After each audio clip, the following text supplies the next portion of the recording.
Good morning, everyone. Thank you for this opportunity to speak here today. I'm very honored to be here.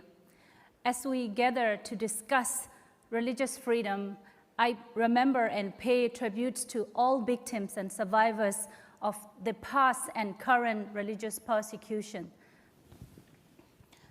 I was born and grew up in Rakhine State, which is western part of Burma, where we Rohingya have resided for generations as our native land.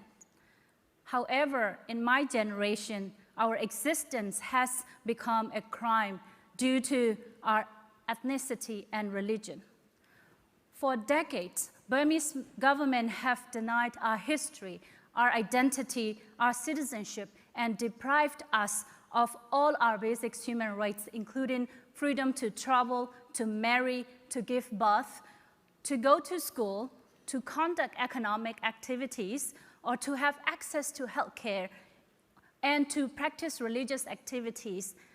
And the list goes on. I was born into insecurity and persecutions, and my entire life has been subjected to many forms of systemic and structural discriminations and dehumanizations, including being imprisoned for 7 years at the age of 18 as my entire family, as a Rohingya political family. Yet, I feel I am a privileged one in my community. My experience is nothing comparable to the experiences of the 1.1 million victims and survivors in Bangladesh refugee camps who had to flee during the genocidal campaign in 2017, and the daily experiences of the remaining 600,000 Rohingya in Myanmar.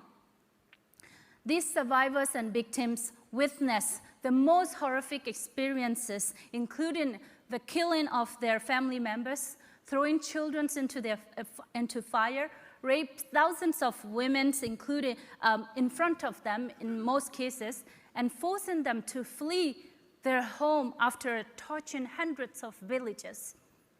Each and every one of us is a testament to the genocide that we continue to endure every day.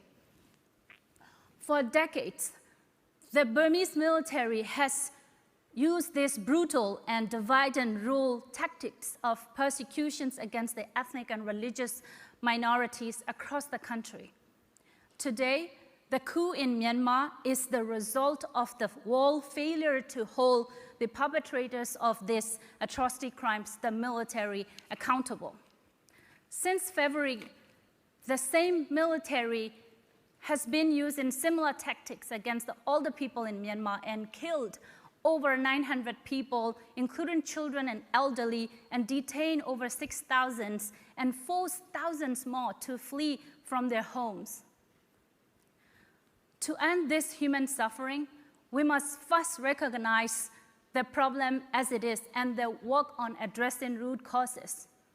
For years, many civil society organizations, including my organization, Women's Peace Network, have advocated to the world about the decade-long mass atrocity crimes in Burma.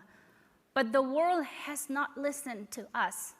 The international community now must recognize these crimes as it is. Now is the time for the US Secretary of the State to recognize the Rohingya genocide before its 4th anniversary next month. Second, we must take concrete actions to hold violations of religious freedom accountable.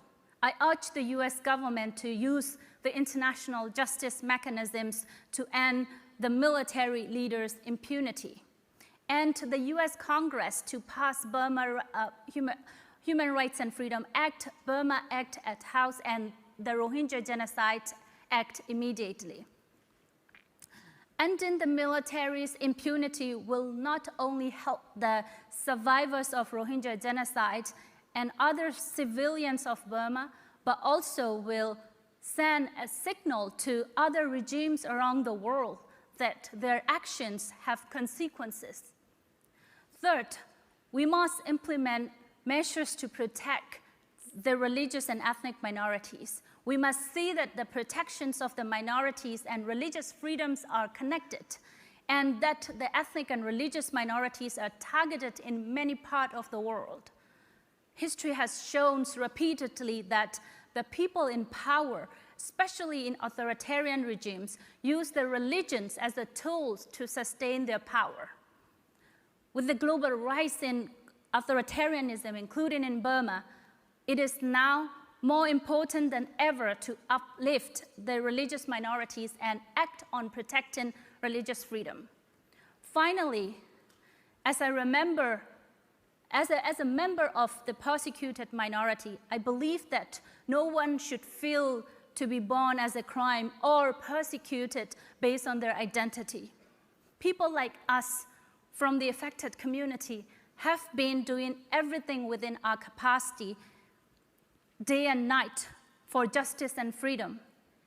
It is up to those who are in power now to act. The world cannot fail us again. Thank you very much.